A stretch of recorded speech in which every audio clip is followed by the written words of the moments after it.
Looking for an elegant way to step up your cards? Why not try making your card base out of cardstock vellum? This is a gorgeous way to step up any card you've got, whether it be a wedding card or a sympathy card, and we've got two great ones for you today.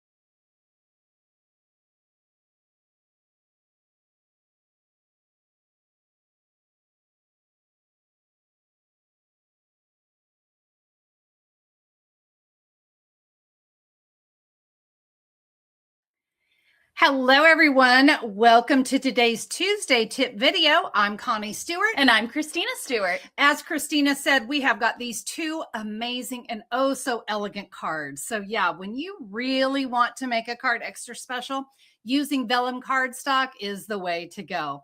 If you're ready, we're ready. Let's create some cards.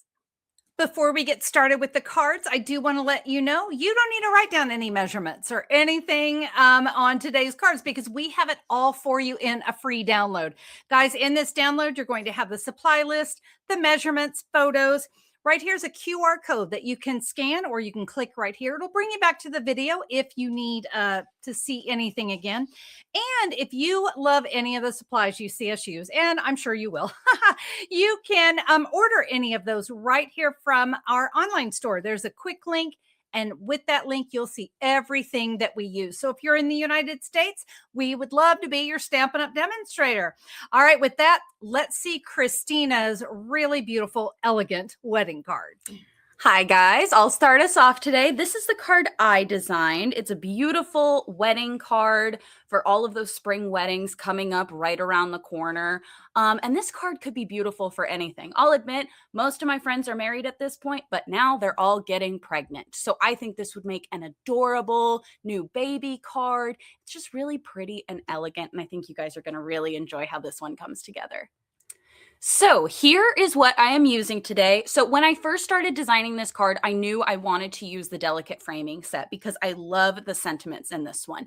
But as I kept going, I said it needs a flower, and delicate framing just doesn't have flowers. That's okay. It's a sentiment set. So I pulled in Simply Beautiful. I love these flowers in this set, and together it makes for a gorgeous card. And then I'm also going to show you a stamping technique that's going to use 3 different ink colors. I've got Petal Pink, Peach Pie, and Timid Tiger. I've got a piece of Very Vanilla. This is 2.5 by 3 3/4, and this is going to be the front of our card. So I'm going to start with my sentiment so I can kind of build underneath it. I'm always scared if I start doing stuff down here, I'm going to run out of space for the sentiment. And I'm going to do that one in Peach Pie as well. Just a little So Happy for You.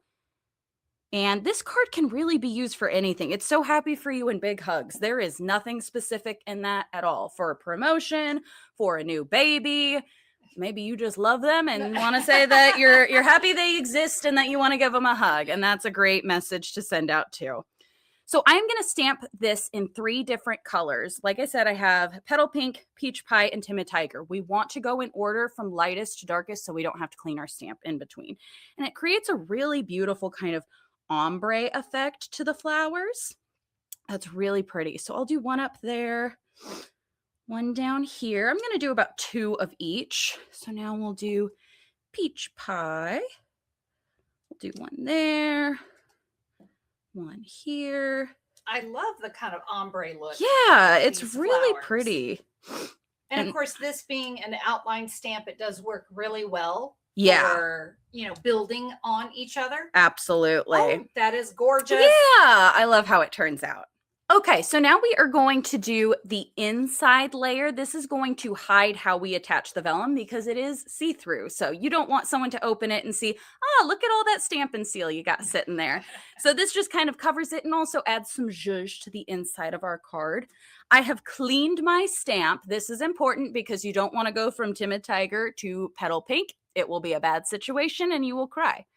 So we are just going to start in kind of our corners here. So we'll start with that petal pink over to the sides. And I like to make kind of a triangle shape to help with my random stamping because sometimes random stamping does not go well for me. And I think with random stamping too, to rotate the stamp. Yeah, definitely. Helps as well. Stamping randomly is a challenge. It is. It is. I want to be perfect every time. Okay, and then we'll just do a couple timid tigers in the center here. There we go. Okay, I have to tell on myself. I just showed you how to do this beautiful version. I messed it up several times because sometimes random stamping is just difficult. Sometimes you do it and you go, and I've done, no, I hate it. I hate it a lot. So that's the beauty of magic double-sided cardstock is you can just flip it over. And remember, this is going to be covered because our front piece of the card is going to completely cover it. So you've got space to make mistakes and flip. So I have got a piece of vellum here. This is 4 by 10.5 scored at 5 1/4. So I have to give you a tip about scoring vellum. It is very, very delicate stuff. So don't push down and score like you normally do. We attempted to do that yesterday and it immediately tore. We have some great scraps of vellum now. Yes, we do. So we want a very, very light touch. And even if you're nervous about that, that's okay. Stay nervous and just meet it in the middle. Just fold it hot dog, hamburger style like you did in elementary school. And just let it fold itself so you don't have to worry about that score line doing any damage to your pretty vellum.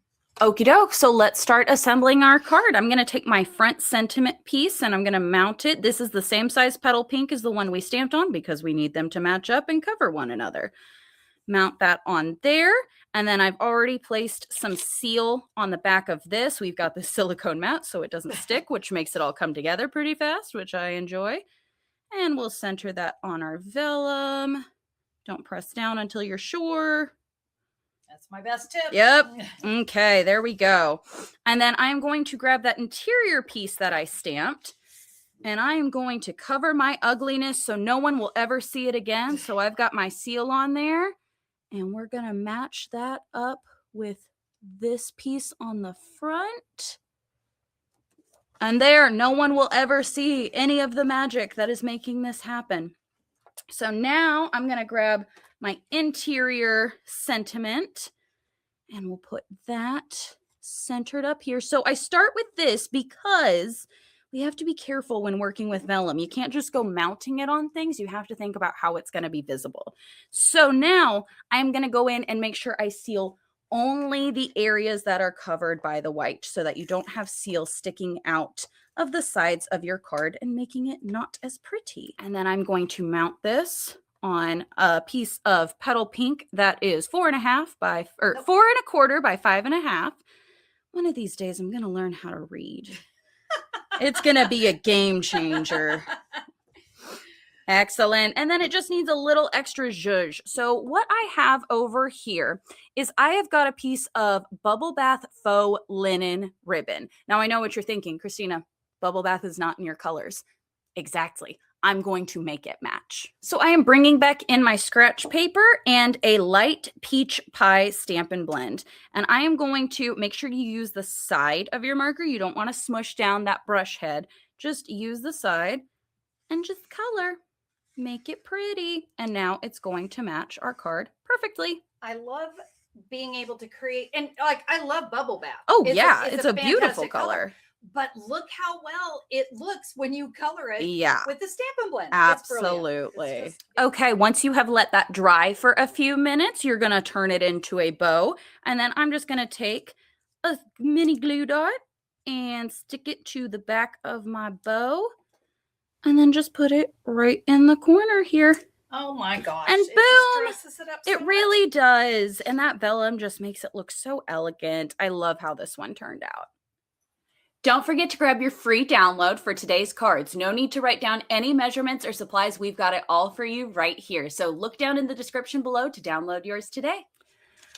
So for my card, I decided I wanted to do a little dry embossed vellum. That is one of my favorite techniques to do on vellum. So you can see it's bumpy, it's raised, it's really elegant.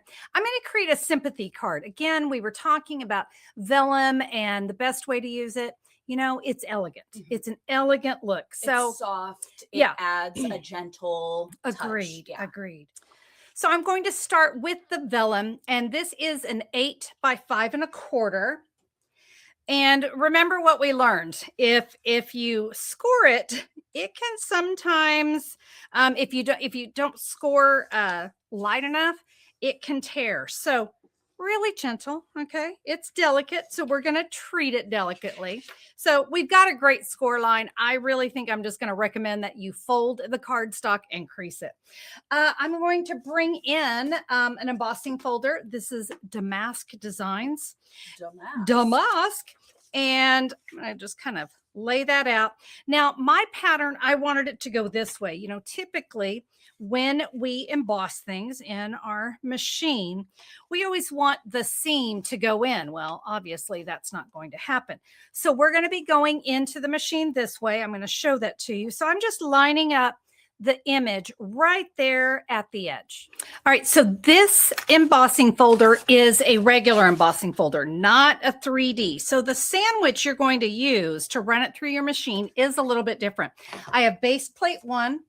I'm going to take a plate 3, lay my vellum cardstock in, and cover it with another plate 3. And we're going to run that through. Now for the magic. Look at that. Isn't that so beautiful? And yeah, it just basically, when that vellum bends, it turns a beautiful bright white. Now we're going to be using that embossing folder again here in just a minute. And let's go ahead. We're going to do a little more die cutting. I have 2 pieces of cloud cover. These are 2 3/4 by 4. And I'm going to be using the Beautifully Celebrated dies. I love these labels. They are my favorite. So I'm going to bring in the dies, and it's the 3rd. Okay. And you'll kind of know it'll fit here on your cardstock. So I'm going to run both of these through this design. So remember on Christina, she had the 2, that layered together. I need to do the same thing. So they're going to look a little something like this. Now on one of these, because it's going there on the back, I'm going to run one of these through the folder again, just so the inside had a little something. And just remember, your damasks are going this way. So you're going to want to make sure that you put your label, whatever label die you use, it needs to go in that way. So I'm going to straighten that up so it looks a little bit better. And we're going to run that through our machine the exact same way. All right, time to do some stamping. Prayers and Promises. Fantastic set for sympathy and get well, and just really good thoughts and prayers. I think this is a fantastic set. I'm going to use Secret C as my ink color. One of our favorites. One of our favorites. We're using Secret C a lot. We like to say Secret C is the new black. It really is. It is. It really is such a great deep color. I'm going to stamp So Sorry for Your Loss. And then I have a piece of basic white 3.5 by 4 3/4. This is where I'm going to write my message. And much like Christina's card, we do want to kind of bring this down. All right. I'm going to go ahead and set that off to the side. I'm going to do one more bit of die cutting. I like to do all my die cutting at once, but I got myself a little off. This is a piece of Secret C, and it is 1.5 by 4 1/4. And I loved this little image, right? I mean, I was using the dies, and I'm going to die cut 2 of those. And these are just going to attach here on the side. I'm going to go ahead and use the multi-purpose glue. And I just like to add just some little bits, anywhere. I can add a little dot or 2. It doesn't take a lot. And we will add one here. And then I'm going to add the other one kind of off a little bit. So see how I'm kind of crossing those? Yeah. Something like that. All right, let's bring in our vellum. Now for mine, I am going to use the multi-purpose glue because I've got that embossed image. It can be hard to get things to stick because you have less surface area for it to stick to. So you can see I'm really getting the edges. I really want to make sure I've got the edges. And we will add that. We've got that adhered down. And by the way, I have to show you, I went and inked my finger. Oh, I mean, this, no. right, we all do it. So stick around for today's Tuesday tip. I'm going to show you a great tip for how to get that ink off of your finger. I'm going to go ahead and open this. And remember, we embossed one of these. So of course, I want to make sure I have the patterns going the right way. And just like before, let's really make sure you're getting the edges of that cardstock. Hides any of that glue that does not look pretty when it comes to vellum. All right, I'm now going to add my sentiment here to the inside. I have a piece of Secrecy for, remember, staying in the lines, except for that little goober that I got right there. You didn't see that. You didn't see that. And we'll add that to that Secrecy. I'm gonna give it a nice little back rub. Make sure that's good. Oh, it's so pretty. All right, I'm gonna add a bow to mine too. I'm gonna use the linen thread. So I'm going to adhere this with a mini glue dot. But what I find with linen thread, because that bow, the center of the bow is so tiny, you kind of want to roll this up into a little tiny ball. All right, put it right there where those two crisscrossed. And it just, again, it adds that detail, that softness that we need for a sympathy card. So gorgeous. All right, Tuesday tip, because I got to get this ink off of me. I've heard so many different ways of people removing ink. And I got to tell you, none of them work. Some people said hand sanitizer. I could not get it off. Well, out of pure desperation, you guys know I use these little nail sanding blocks to smooth out cardstock and different things. So just for fun, I decided to see, would it get ink off my finger? Will it? Oh my God. It did. Like instantly. So, right. But remember, I also use it to smooth out cardstock, so it's great if you got, maybe your blade's getting a little dull, that you can use it just to smooth out the edges. Can I throw in one more bonus tip? It also is great if you want to round the edges. Again, I know it's hard to see. Let me bring in something white. Yeah. So you can also round edges with a sanding plug. What a useful stamp tool. It's, and I buy I think a dozen of them on Amazon or something. So great little tool. I hope that Tuesday tip helps, that just a quick little swipe, ink is gone. Thank you guys so much for joining us today. We hope you enjoyed these elegant, beautiful cards today. Hey, if you liked today's video, make sure and give us a big thumbs up. And if you really liked today's video, make sure you're subscribed to our channel. Hit that subscribe button at the very top. Absolutely. And hey, right next to that subscribe channel, you're going to see a join button. Click it. You'll learn all about the YouTube membership. So if you love some extra perks like diagrams or written instructions and some special exclusive stamping time, you're going to want to check that out. Thank you guys so much for joining us today. We look forward to stamping with you on the next video. Bye. Bye.